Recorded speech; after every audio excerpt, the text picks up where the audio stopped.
আসসালামু আলাইকুম এভরিওয়ান, সবাই কেমন আছেন? আজকে আমি আপনাদের দেখাবো আমার 2 বছর আগের ভিডিও। আসলে এটা 2 বছরের থেকেও বেশি সময় হবে।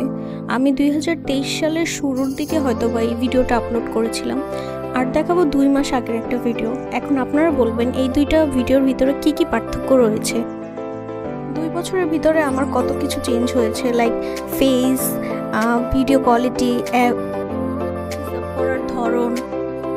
এটাও জানাবেন যে আমার কোন কোয়ালিটির ভিডিওগুলো আপনাদের কাছে বেশি ভালো লাগতো, 2 বছর আগের ভিডিও নাকি এখনকার ভিডিও।